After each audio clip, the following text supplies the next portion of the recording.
All right, boys, it's December the 28th, 1:15 p.m. You see that? A nickel beside a dime. Now I'm using version 2.0. I'm using the WS6 external speaker because my remote's got something, won't let the audio work on the speaker. What about that right there? Could that be laying in a sight? Now this is a 9-inch coil, okay? Now this is deep high conductor, speed 1.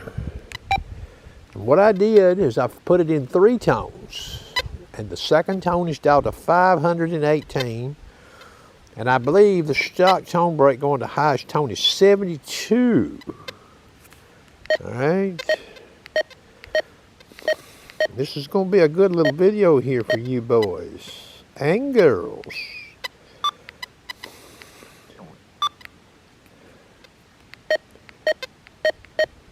Yeah. You see it there. So, if we sweep this in the wall, you hear that, huh? You got an ID in there. 79 to 81. That's sort of a junk target, right?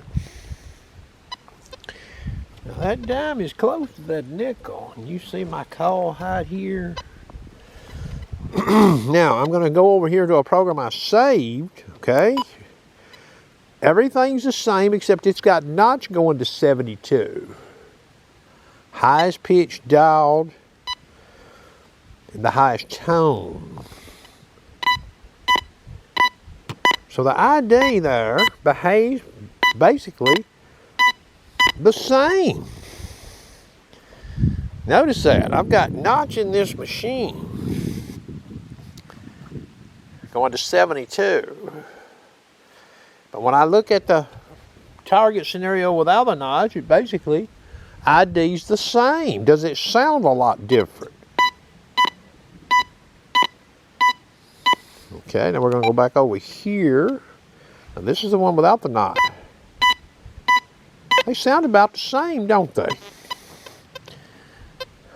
How about that? Now, I'm going back over here to this program. There's a gentleman made a comment in one of my videos yesterday, and I want to make sure people understand this. I showed, and I'm going to show it here, okay, using the ground balance function on this machine to get rid of notch. And what that gentleman made a statement about, he said, oh yeah, there's a hotkey for ground balance. Well, I'm going to show you that, but it doesn't work like the ground balance button on the remote. You have to actually go into the menu on this machine, and I'm going to demonstrate. We're going to talk a little bit more about what I've done here, though, okay? So I'm going into the ground balance menu. There it is. I'm going to hold the button. All right. Now listen to this scenario now. You hear that? We have a distinct high and low tone, don't we? So I'm out in the field. I'm running my disc or notch at 72. And I've come over that target. And I went to the ground balance menu. Now remember, you remote Deus 2 users, all you got to do is hit your ground balance button. All right? And take the notch out of the machine, but there's something else you probably need to do, and I'm going to show you here. Okay?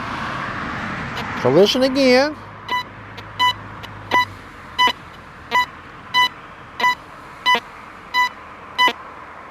You hear that?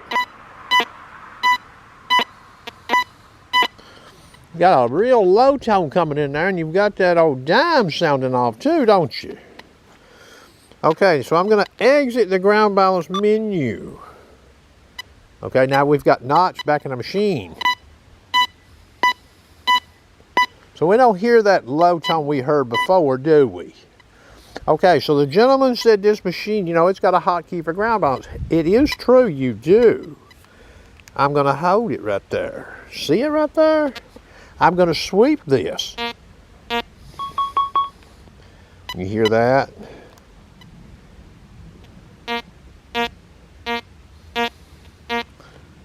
So it doesn't work like the remote. The remote, all you gotta do is just open the menu with the button. Here you have to hold it, but it's not doing the same as what the remote does. So you can run adjacent programs in this. All right? And run a hunt with notch, which is what this is. You see that right there? Listen. So I've got that coming in my window. I hear the tone. I know I'm running 72 knots. Well, yeah, a lot of people might pass over that, huh? You run the adjacent program, and I'm going to simulate here your adjacent program.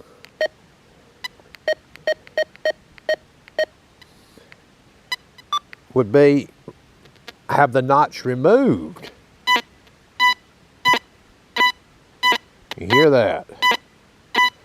So how did I make this machine sound like that? Well, I'll show you. Okay, so I'm going to go into the menu here. Now I'm in 3 tones.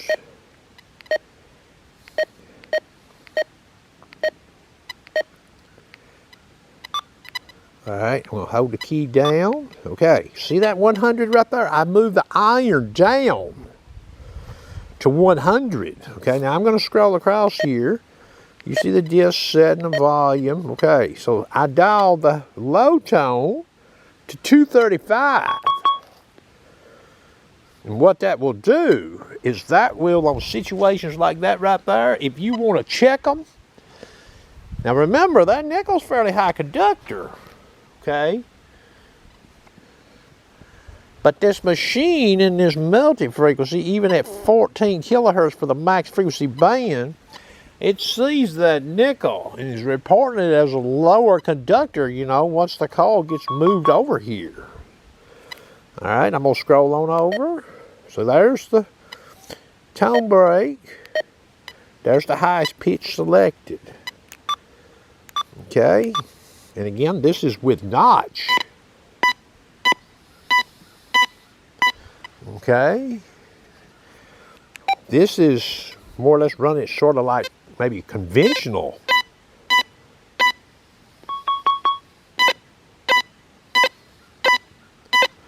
So you don't get the tonal nuance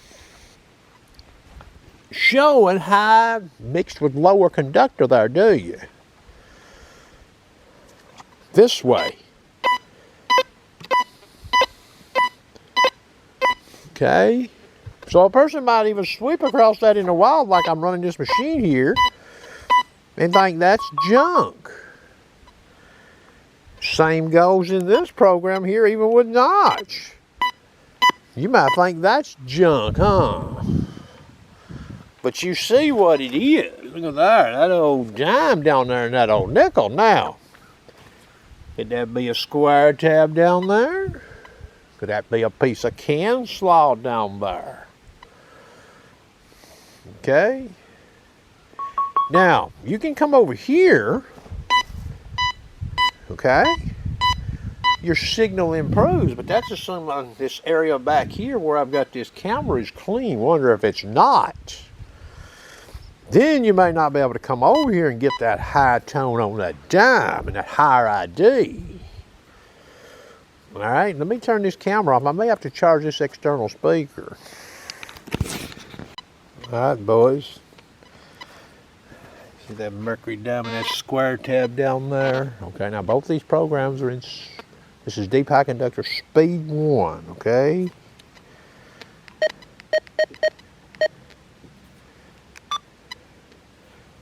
This program here I saved has 72 knots in it, okay? I'll let you listen. Now, there's a nail laying over there. So you hear that. You got a 77 through an 80 comes in a meter. So you're running notch and you really don't know much about that, do you? Now, I can't come over here and sweep and really get any help. See what I'm saying? We still got a junk-ass signal there. Now, I put this nail here. This could exist in the wild.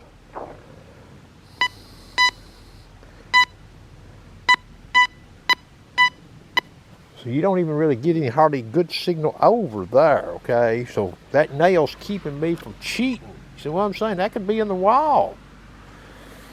Okay, so now I'm going back over here to the program that doesn't have the notch. Listen. Hear that?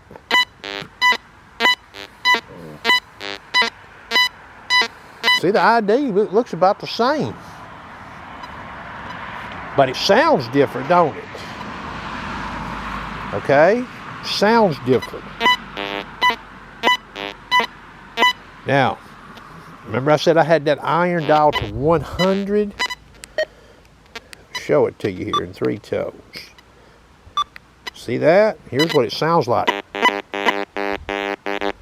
So that's what that iron sounds like. She's real low now, okay? So I brought the first tone down.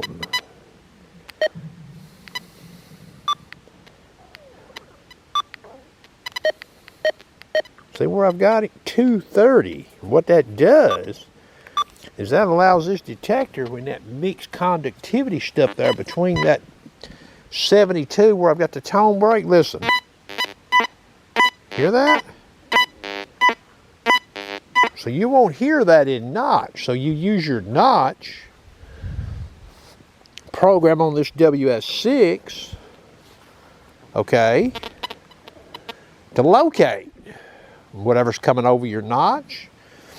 If you wanted to go to your adjacent program on this machine with no notch and have it set up like I've got it set up, if you swept that and you heard that high-low tone in there, you'd be like, wait a minute, that could be a high conductor down there. Well, you see what it is. There's a high conductor down there with a damn square tab. Now, it could be can slaw, something older even, you know, low conductor. Okay? Now, you can hunt in the pitch tones. Your hunt program could still be in pitch tones running that notch. But your check program, you can't use pitch tones. Okay? Now, the Deus 2, if you want to use your hunt program in pitch tones, what that's going to keep you from trying this, is you can't hit your ground balance button to do a quick check. You would have to go to another program, preferably an adjacent program as well. If you're running, say, 3 tones, for example, though, you can hit your ground balance button. Okay? So I'm still in. Okay, so this is the one that has the notch in it.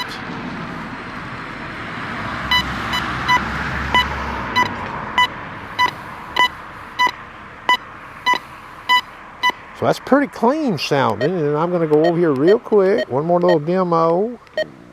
There's no hotkey setting to make this WS6 do sort of like the remote does. So I'm going to open up the ground balance menu. There it is. Okay, listen.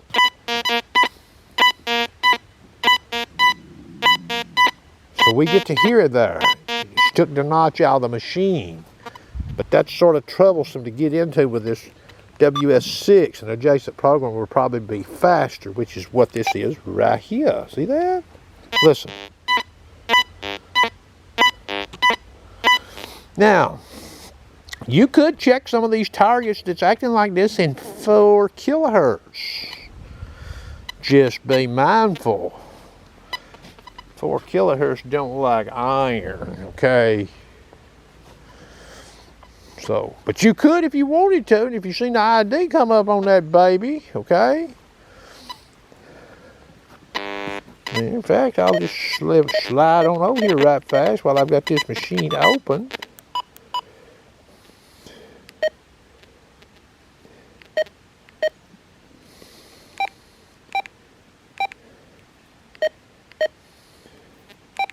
This is even speed 1, okay?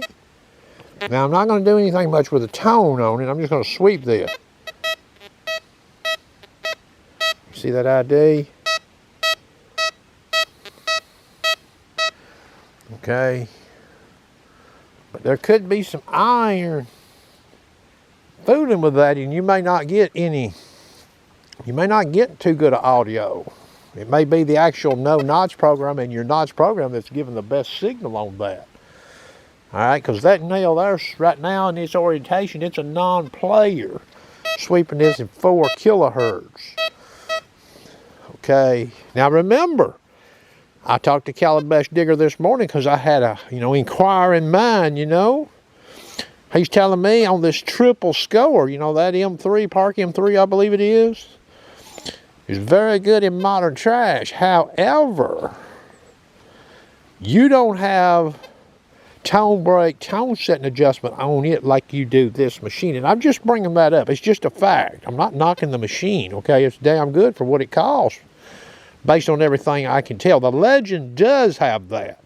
You Legend owners, you might consider watching this video and trying to apply what I'm showing with your detector.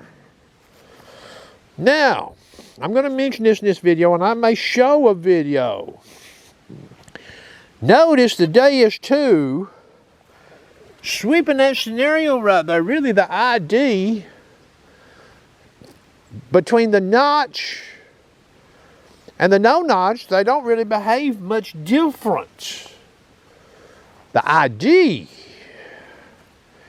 Now, the sound is different. And the sound can be a lot more different if you will do like I did with the lowest tone for your first non-ferrous bend running 3 tones. The Manicore, now the Manicore doesn't have 3 tones. The 2 tones on the Manicore equals 3 tones on the Deus 2 because the iron is enough upper and lower ferrous limits, okay? Now, the Manicore, when you sweep something like that right there, now you need to be running the speed down low, 4, all-terrain high conductors, and your notch is going to be a player. You got to run your disc, you got to run it down. But the Manicore, you can run it in 2-tone if you wanted to, and sort of do what I'm doing with this machine right here. All right. The only thing is, though, you'd have to hear the 2 tones while you're hunting. You'd have to hear all that lower conductive bullshit that's underneath your disc setting. All right? But now, of course, when you hit the horseshoe button, the non-ferrous still retains the tone you have assigned. Okay? Plus, you get to hear the iron tone. Just sweeping that scenario with a Manicore, if you have your disc set correctly, it'll break over the disc, but guess what? The screen will show you the lower conductive masking. So you have a visual as well as audio, but you don't even have to be running the machine. What I'm saying is you can run the Manicore in your hunt program in depth audio. If you come over something like that, you're going to see that trace. You're going to see the lower conductor being painted in that trace. Now remember, your ID is it's being played with. It's reading low. So if you sweep a target, for example, let's say you were running a, I don't know, I'm just going to throw this number in here. Let's say you were running a 49 disc. You had everything left of the number 49 disc out. And you were in the wild and you hit a target. And you're like, uh-oh, I've got tone. Well, the meter is only going to tell you based on what the machine sees down there. If it's co-located, you're probably going to see something in that meter. So a 49, you know what I'm saying? So you may not even see any ID on it. But it's come over the top of your disc. You're like, wait a minute, okay, so I've got a target out here that's reading. It may be reading corresponding, in the corresponding part of the screen, it may be a reading in the mid or low, mid-high 50s. Well, you wouldn't suspect that to be a good find, would you? But when you see that lower conductor under your blue tin in your disc, that should be a red flag. All right? And that red flag, you can rotate okay? Just remember what I showed here with that Deus too, though. That nail, you could have iron where, you see how I've got this set up right here? This may be the only direction that you can actually get a clue there's a mixed conductivity target down there, sweeping like so. So you never get a true idea on it, meaning you can't expose that dime because that nail's over here, okay?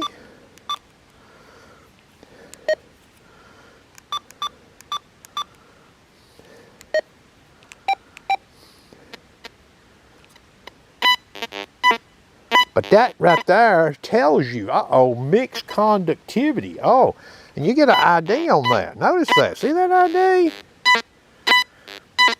Well, the ID that's probably down there, if that machine is doing what it's doing the way it's set up, the ID of that target down there reads higher than 75. How much higher? Well, you'll never know till you dig, because remember, the size of the lower conductive masker, the conductivity level of it, and its orientation to that silver dime, and I just use that as an example. Okay, now remember, I could probably put a silver quarter in here and raise that square tap up and get some similar behavior that we get with this dime laying at the same plane. Okay, I could use a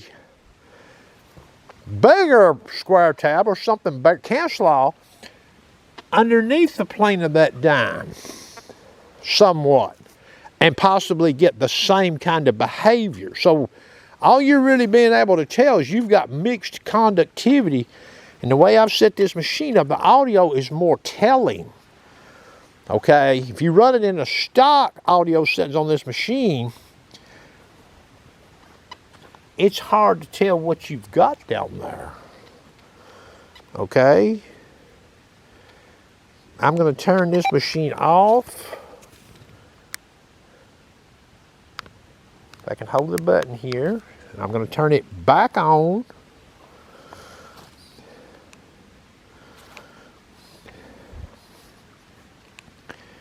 And I'm going to go just because there may be some beginners with this machine. Hey, there may be some experienced people out there, you know. It's like, look, this is good information. So what I'm going to do is I'm going to go, now you could probably use other programs beside deep high conductor, since you can change the frequency down. Now the frequency needs to be run low. The 14 kilohertz max band is going to do better. Okay. Okay, so now we're in deep high conductor.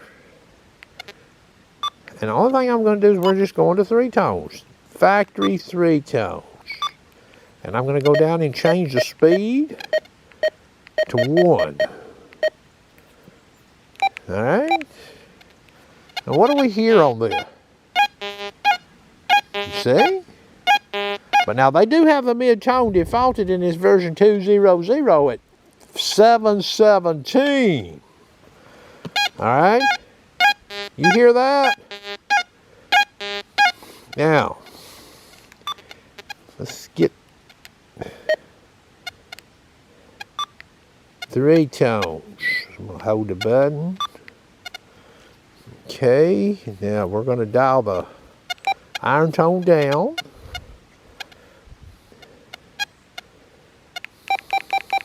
Pitch, iron pitch. Okay, we're going to scroll over here. Okay, we're going to dial this down, and we're just going to dial this down to about what some of these other programs are. There's 518. 72 is the tone break. Okay, we're going to dial this to the highest pitch. Now, I want you to hear this. Okay, so I'm going to scroll back through here. What I want to do is I want to get right there. All right, now we're at 518 for the first non-ferrous tone bend. Now listen.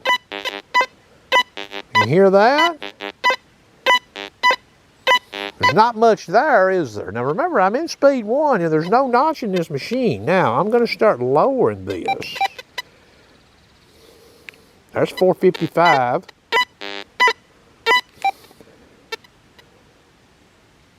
there's 362. Hear that? See, now I could go a little lower. It's going to be your preference. You know, how close do you want it to get to the iron? Pitch-wise, there's 270. Hear that? So I'm going to open up the screen. All right. See that shitty ID in there? 76, 78. Well, in the damn wild, you might hear that shit running this machine sort of the way that they've got it defaulted. Well, you blow right by that. You're like, I ain't digging that bullshit. But you see what's down there, right? Look at there. That old mercury dime's down there, boys.